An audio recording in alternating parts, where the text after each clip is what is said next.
네, 안녕하세요. 즐거운 라디오입니다. 오늘도 제 방송을 들어주셔서 진심으로 감사드립니다. 바쁘시겠지만 좋아요, 알람, 구독, 댓글 한 번씩 꼭 부탁드립니다. 저에게 정말 큰 힘이 됩니다. 자, 오늘은 정말 뻔뻔한 일본에 대해서 이야기해 보려고 합니다. 일본의 무개념 행동이 지속되고 한국 법원이 일본 전범기업을 대상으로 한 압류 결정문에 공시송달을 결정하면서 한일 관계에 엄청난 파장을 몰고 올 전범기업 자산 현금화가 본격화되는 분위기입니다. 대구지법 포항지원은 지난 1일 포스코와 일본제철, 옛 신일철주금이라고 불리죠. 이 합작사인 P&R에 대한 압류 명령 결정 등의 공시송달을 결정했는데요. 우선 이 공시송달이 굉장히 난해한 단어이실 수 있는데, 공시송달은 주로 당사자 주소 등을 알 수 없거나 송달이 불가능할 경우 서류를 법원에 보관하면서 사유를 게시판에 공고해 내용이 당사자에게 전달된 것으로 간주하는 제도입니다. 그리고 일본 전범기업의 국내 자산 압류에 대한 이 공시송달을 결정한 것은 이번이 실제로 처음이고요. 민사집행법 등에 따라 법원의 이번 주식 압류 명령 결정은 공시송달 실시 2개월 뒤인 오늘부터 2개월 뒤인 오는 8월 4일 송달 효력이 실제로 발생하게 됩니다. 이때부터 일본 제철이 소유한 이 P&R 주식을 강제로 매각해 현금화하라고 명령할 수 있게 된다는 의미이고요. 이 압류 사건은 2018년 10월 이 대법원 전원 합의체에서 신일철주금이 피해자들에게 각각 1억 원을 배상하라는 확정 판결을 받은 원고 측에서 제기한 것으로 법원은 올해 1월과 3월 두 차례에 걸쳐 P&R의 주식 19만 4,794주를 압류했습니다. 결국 이렇게 현금화가 이루어지면 이미 경색될 대로 경색된 한일 관계는 더욱 경랑에 휩싸이게 되는 것이죠. 현재 우리나라 측의 이런 강력한 태도에 대해 이러지도 저러지도 못하던 일본이 드디어 입을 열었습니다. 특히 한국에 대해 조치할 수 있는 모든 조치를 취하겠다라고 엄포를 내놓고 있는데요. 일본은 현금화 실행 시 강력히 대응할 것임을 예고하고 있습니다. 우선 일본 정부 대변인인 이 스가 요시히데 관방장관은 4일 회견에서 현금화 문제와 관련해서 일본 기업의 경제활동을 보호한다는 관점에서도 모든 선택지를 시야에 넣고 계속 의연하게 대응하고 싶다라고 말하고 있고, 모테기 도시마스 이 일본 외무상도 전날 우리나라 강경화 외교부 장관과의 이 전화통화에서 현금화는 심각한 상황을 초래하므로 피해야 한다라는 뜻을 밝히고 있는데요. 우선 일본 정부에서 정확하게 한 발표는 아니지만 일본 언론 등을 통해 우선 한국산 제품 관세 인상 등의 조치가 있을 수 있다고 보도하고 있습니다. 우리나라의 반응을 보는 것이죠. 한일 관계가 원만한 상태이면 좋겠지만 이미 나빠질 대로 나빠진 상황입니다. 그나마 코로나 때문에 별로 언쟁도 안 하고 평행선을 이어갈 수 있었던 것인데, 우리나라가 일본이 예상한 것보다 강력한 태도를 갑자기 보이니 일본도 분명 긴장하고 있는 것이죠. 특히 양측의 입장이 팽팽하게 맞서고 있어서 이 좋아질 거라는 전망이 전혀 사실상 없습니다. 우선 일본이 주장하는 바에 의하면 강제징용 배상 문제는 1965년 한일 청구권 협정으로 해결이 이미 끝났으며, 따라서 대법원의 일본 기업에 대한 징용 배상 판결은 청구권 협정에 위배되며 곧 국제법 위반이라는 게 일본 정부의 어이없는 주장이고요. 하지만 우리나라의 피해자들에 대한 입장은 전혀 다르죠. 한국 대법원은 청구권 협정으로 개인의 청구권까지 소멸한 것은 아니라고 강조하고 있는 상황이고요. 이런 기본 인식하에 한국은 사법부 판결이 존중돼야 한다고, 그리고 일본은 일본 기업에 피해가 가서는 안 된다면서 팽팽하게 맞서고 있기 때문에 양국이 사실 모두 만족할 만한 해법을 찾기가 쉽지 않습니다. 특히 일본은 우리나라와 또 전혀 다른 모습을 보여주고 있죠. 우리나라는 일본의 수출 규제 이후 문희상 의장 등이 지속적으로 일본 수뇌부를 찾았고, 한국이 지난해 6월 이른바 1+1 한일 기업의 자발적 참여로 위자료 지급안을 제안했지만 일본이 이를 거부한 뒤 이렇다 할 대안도 전혀 제시되지 않고 있는 상태입니다. 특히 요즘에는 한일 양국이 모두 신종 코로나 바이러스 감염증 확산에 대응하느라 이 강제징용 해법 찾기를 사실상 중단한 분위기이기도 하고요. 더구나 최근 일본이 수출 규제 조치를 취소하지 않으면서 갈등이 고조되고 있는 양상이죠. 일본이 수출 규제 철회에 미온적으로 나오자 정부는 지난 2일 세계무역기구죠 WTO 제소 재개로 맞서겠다고 발표를 했죠. 자, 뿐만이 아닙니다. 물론 미국의 눈치를 크게 봐야 하는 카드일 수는 있지만 정부는 지난해 꺼냈던 이 한일 군사정보보호협정, 즉 지소미아 종료 카드를 다시 검토할 수도 있다는 입장이고요. 물론 이런 법원의 공시송달 효력이 발생하는 8월 4일이 지난 뒤 우리나라가 곧바로 현금화 작업에 착수할지는 불투명한 것이 사실입니다만 뒤돌아보고 이렇게 우리가 생각을 해보면 여러분들도 아시죠? 어차피 한일 관계 더 이상 나빠질 일도 없습니다. 이미 서로 정치 경제적으로 치고받고 싸우고 있고 일본은 특히나 우리나라를 싫은 티를 최근 G7에서 G11, G10으로 리더국들을 확대하는 데에 있어서도 러시아까지 들먹이며 반대를 할 정도로 경계를 하고 있습니다. 그리고 솔직히 일본이 내놓은 패를 확인해봤자 자기 소재 회사들 이익 급감해버리면서 역풍 맞을 일밖에 없고요. 그리고 이미 맞고 있고요. 그리고 또 금융 제재도 97년도도 아니고 해봤자 다른 X로 대신하면 되는 거고 진짜로 금융이 약점이었다면 애초부터 작년에 반도체 소재가 아니라 금융으로 진작에 계속 압박해 왔겠죠. 그리고 저런 일본 수뇌부 원숭이들의 발언에 의해 또 일본은 안 그래도 어려운 상황에서 더 어려워지게 생겼습니다. 한국 내 일본 기업 자산의 현금화가 이뤄지면 한일 관계는 심각한 상황을 초래할 것이라고 사실상 협박성 발언을 한 사실이 알려지면서 일본 제품 불매 운동을 더 활발히 하자는 의견이 우리나라들 시민들 사이에서 나오고 있는데요. 일본의 수출 규제 조치로 이 지난해 7월 시작한 불매 운동을 더 공고히 하자는 취지인 것이죠. 실제 일본 제품 불매 운동 여파는 상당한 편입니다. 지난달 일본산 소비재 수입액은 담배와 맥주, 자동차를 중심으로 큰 폭의 감소세를 지속해 왔고요. 좀 알아보면 관세청 등에 따르면 4월 일본산 소비재 수입액은 1년 전보다 37.2% 감소한 2억 4,962만 6천 달러로 집계되었습니다. 5월 전체 소비재 수입액도 약 10% 줄었지만 일본산 수입재 수입 감소폭이 훨씬 더 컸고요.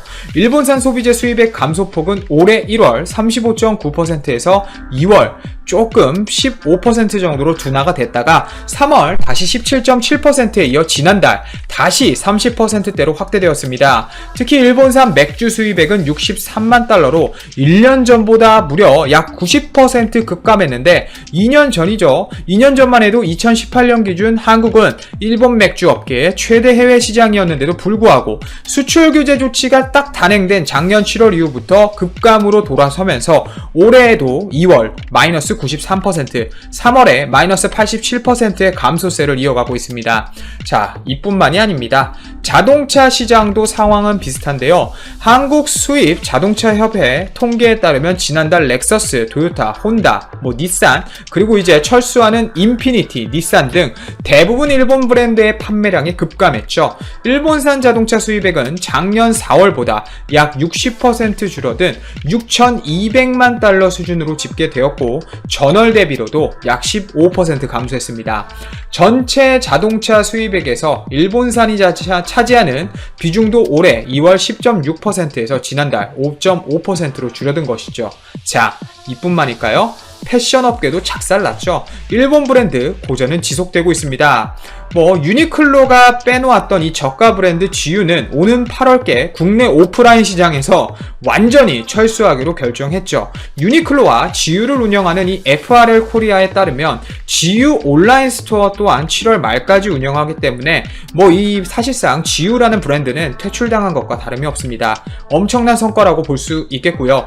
일본 생활용품 브랜드 무인양품 또한 지난해 무려 71억 원의 영업 손실을 기록했고 스포츠 브랜드 데상트 코리아도 불매운동의 여파를 맞았죠. 작년 영업이익으로 89억 9,154만 원을 기록하는 데 그쳤습니다. 지난해 같은 기간과 비교해서 약 87% 감소한 수치이죠. 가장 아쉬운 부분이 게임 및 컨텐츠 부분이라고 할 수 있는데요. 최근 닌텐도사의 동물 모시기를 많이 한다고 하시더라고요. 제가 이름은 잘 모르겠는데 실제로 게임 팩을 구하지 못해서 높은 중고가를 형성하고 있기도 하고 품절 상태까지 보여주고 있다고 하는데 개인적으로 이 부분이 가장 아쉽습니다. 어찌되었건 다시 한번 일본에 대한 인식이 우리나라 입장에서는 나빠질 것이 분명하고 우리나라 법원의 판결이 시작되었고 우리나라도 전혀 입장을 굽힐 생각이 없기 때문에 앞으로도 이 한일 관계는 더욱 악화될 전망 같은데요. 그래도 이기는 건 섬나라가 아니라 대한민국이죠. 빠른 반도체 소재 독립화와 일본 제품들의 대체제가 더욱 퍼지길 바라며 이만 방송 마치도록 하겠습니다. 감사합니다. 일본이 지난 5일 코로나19 사태와 관련해 한국인에 대한 입국 제한 조치를 적용하기로 결정한 것을 두고 한국 정부가 즉각 맞불을 놓으면서 한일 갈등이 재점화될 분위기로 흐르고 있다. 지난해 한국 대법원의 강제징용 판결에 따른 수출 규제 한일 군사정보보호협정 종료 갈등 이후 소강 상태를 맞았던 한일 관계가 2차전으로 접어든 모양새다. 일각에서는 이번 충돌이 소모적인 친일 반일 논란 등 자칫 양국의 정쟁 요소로 활용돼 국민 건강을 위협하는 코로나19에 대한 관심을 분산시킬 수 있다고 경고했다. 나아가 이미 100여 개 국가가 한국인 입국 제한 조치를 취한 상황에서 유독 일본에만 반격을 시도한 것에 대해 외적 명분이 약하다는 지적과 인적 교류 중단이 장기화될 경우 가뜩이나 어려운 경제에도 다른 악재가 될 수 있다는 우려도 나왔다. 조차관은 불투명하고 소극적인 방역 움직임을 보여온 일본이 우리 국민을 대상으로 조치를 취한 것은 납득하기 어렵다며 우리나라는 국제사회로부터 감염병을 엄격하게 통제, 관리하고 있다고 평가받는 반면 일본은 취약한 방역 대응을 두고 여러 의문을 사고 있다고 강조했다. 세계 각국이 반도체 전쟁에 뛰어들고 있다. 미국과 중국 간 무역 전쟁, 여기에 신종 코로나 바이러스까지 터지며 전세계 공급망이 붕괴되는 현상이 심화하자 자급하려는 움직임이 있는 것이다. 미국의 포스트 코로나 시대를 대비하기 위해 미 최대 반도체 칩 제조사인 인텔, 대만 최대 파운드리 업체 TSMC와 공장 유치를 논의 중인 가운데 일본도 이들을 자국으로 끌어들이기 위한 유치전에 나섰다. 11일 일본 경제 매체 다이아몬드는 일본 경제산업성이 인텔과 TSMC를 일본 내에 유치하는 프로젝트를 출범시키기로 했다고 보도했다. 다이아몬드는 일본 정부의 세계 메이저 반도체 업체 유치 프로젝트는 미중 대립과 코로나19로 인한 리스크를 해소하기 위한 차원으로 궁극적으로 일본 반도체 소재 업체나 반도체 제조 장비 업체의 국내 복귀가 목적이라고 전했다. 이미 서구권에선 코로나19 충격으로 중국 기업들의 자국 기업 인수 방어책이 속속 마련 중인 데다가 미국은 아예 반도체 자급을 추진하는 만큼 일본도 같은 계획을 세운 것이다. 일본 경제산업성은 이미 지난해 가을부터 일본 기업 중 반도체 제조 공장에서 독자 기술을 가진 업체 추리기에 나섰다. 해외에 나간 자국 기업을 다시 불러들이는 리쇼링을 할 알짜 기업들을 선별하는 것이다. 일본 정부가 이렇게 일찍부터 윤곽을 잡기 시작한 것은 지난해 7월부터 불거진 한일 갈등이 결정적 계기였다고 한다. 일본 정부는 당시 불화수소를 비롯해 포토레지스트, 플루오린 폴리미드 등 세계 반도체 소재에 대한 한국 수출을 까다롭게 바꿨는데 이 과정에서 오히려 일본 소재 업체들의 삼성전자 의존도가 높은 점만 드러났다. 이 때문에 한국 반도체 업계보다 일본 소재 업체들의 불만이 더 커지게 됐다. 경제산업성 관료는 다이아몬드에 일본에 더 이상 강한 반도체 업체는 없다면서 국제 경쟁력이 있는 일본의 소재 및 장비 업체가 해외로 나가는 것을 막으려면 결국 국내의 해외 유수 반도체 업체들의 최첨단 공장을 짓는 수밖에 없다고 말했다. 일본은 이미 오지 시대를 준비하면서 관련 사업에 예산 1,100억엔을 책정했는데 여기엔 첨단 반도체 제조 기술 개발이라는 항목도 포함돼 있다. 결국 일본 내 반도체 제조 기술 개발에 이 예산을 사용하겠다는 의도다. 경제산업성 간부 또한 외국 반도체 업체를 유치할 때 사용할 수 있는 예산이라고 설명했다. 이혼 게이제이신문은 일본 정부가 코로나19 대응 긴급 경제대책에 117조엔의 예산을 편성했는데 이 중 2,200억 엔이 일본 기업의 국내 복귀 보조금으로 책정됐다고도 전했다. 일본 대기업이 자국 내 공장을 짓게 될 경우 들어가는 비용의 절반까지 국가 보조금을 받을 수 있다. 니케이는 2011년 동일본 대지진 이후 국내 공급망 손상으로 일본 기업들의 해외 이전이 가속화했는데 최근 세계 보호주의 강화와 코로나19 사태 등으로 국제적 분업 대신 이제는 포스트 코로나를 대비한 공급망 재구축이 과제가 됐다고 했다. 특히 LG 구미 TV 생산 라인의 해외 이전이 추진되는 것으로 파악됐다. 지난해 스마트폰 생산 라인 이전에 이은 검토로 업계는 실적 개선을 위한 불가피한 결정이라는 반응이다. 7일 업계에 따르면 LG전자는 구미 사업장 TV 공장을 인도네시아로 이전을 검토하고 있다. 이 같은 사실은 구미 경실련이 이날 공식 밝히면서 알려졌다. 경실련 측은 LG전자 및 협력사를 통해 확인했다고 전했다. 이전 규모는 전체의 4분의 3 이상이다. TV 및 PC 모니터 라인을 이전하고 대형 터치 모니터만 생산한다. 인력은 경기도 평택 생산 라인으로의 이전이 검토된다. LG전자 측은 결정된 바는 없다는 입장이다. LG전자는 지난해 국내 스마트폰 생산을 중단하고 베트남과 브라질로 이전했다. 이 조치로 실적 개선에는 어느 정도 성과를 봤다. 업계 한 관계자는 TV 시장의 경쟁 격화로 수익성 악화를 막기 위한 불가피한 조치로 보인다고 말했다.